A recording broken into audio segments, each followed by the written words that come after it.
नमस्कार बंधुरा पियाज कुकिंग हाबे आपनादेर सबाइके स्वागत। आज के आमी बाड़ीते खूब सहजेई नान बानाबो। এই বাটার নানটা দেখুন কতটা নরম হয়েছে। চলুন এবারে কিভাবে নান বানাবো দেখুন। 1 চামচ চিনি দিয়ে প্রথমে আমি একটু গরম জলের মধ্যে গুলিয়ে নেব। এরপর দেব এতে ড্রাই ইস্ট ছোট চামচের 1.5 চামচ দেব। 1.5 চামচ ড্রাই ইস্টটা দিয়ে আমি ইস্টটা অ্যাক্টিভেট হওয়ার জন্য রেখে দেব, একটা গরম জায়গায় রেখে দেব। এরপর আমি 500 গ্রাম ময়দা নিয়ে নিয়েছি। ময়দাতে 2 চামচ চিনি আর স্বাদ মতো লবণ দিয়ে আর সাদা তেল ময়ান দিয়ে ভালো করে মেখে নেব। আর ইস্টের যে জলটা ছিল সেই ইস্টের জলটা দিয়ে আমি এটাকে ভালো করে মাখবো। আর মাখার জন্য আমি এখানে গরম জল ব্যবহার করেছি, হালকা গরম জল, বেশি গরম জল নয়, তাহলে পুরো ময়দাটা সেদ্ধ হয়ে যাবে। হালকা হালকা করে গরম জল দিয়ে মেখে নেব, ভালো করে একদম মেখে নেব এই ময়দাটাকে।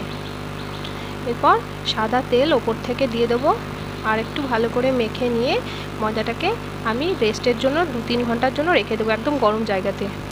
দেখুন 3 ঘন্টা পরে ফিরে এলাম, ময়দাটা কতটা ফুলে গিয়েছে। ভালো করে মেখে নিতে হবে ময়দাটাকে, ভেতরে যে হাওয়াটা ঢুকেছে সেই হাওয়াটাকে পুরো বের করে নিতে হবে। আমি এখান থেকে লেচি কেটে নিলাম, আমার এখানে 13টা লেচি হয়েছে। এবার প্রথমে ময়দাটাকে আমি ভালো করে শুকনো ময়দা দিয়ে বেলে নেব। এটা একটু লম্বাটে করে বেললে ভালো লাগে দেখতে, আপনারা যেমন খুশি তেমন বেলতে পারেন। দেখুন এরম মোটা রাখবেন, খুব মোটাও না আবার খুব পাতলাও না। এর ওপরে আমি একটু জল বুলিয়ে নেব, ওপর পৃষ্ঠাটায় জল বুলিয়ে নিতে হবে ভালো করে। তাওয়া বসিয়ে দিলাম, তাওয়াতে একটু জলের ছিটা দিয়ে দিলাম, যেদিকে আমি জল দিয়েছিলাম সেই দিকটাকে তাওয়ার উপরে দিয়ে দেবো।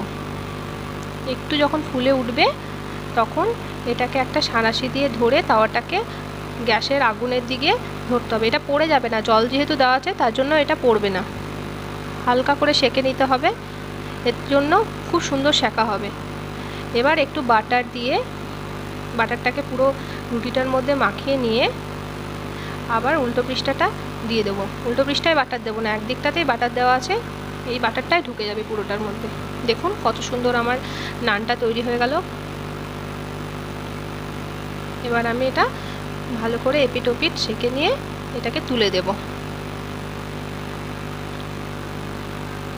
এই নানটা খুবই নরম হয় খেতে।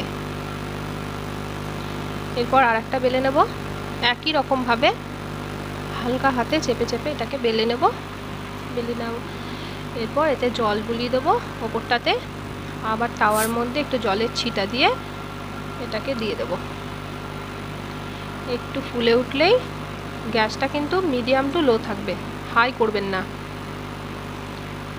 এটাকে একটুখানি আগুনের মধ্যে দিয়ে দেবো, একটু আগুনে সেঁকে নিয়ে এর উপরে বাটার দিয়ে দেবো। তাহলে আপনারা বাটার না দিয়েও খেতে পারেন, শুধু খেতেও ভালো লাগে।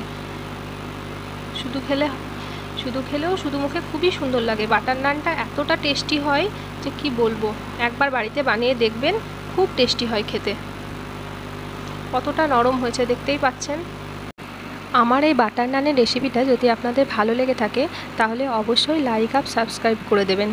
Thank you.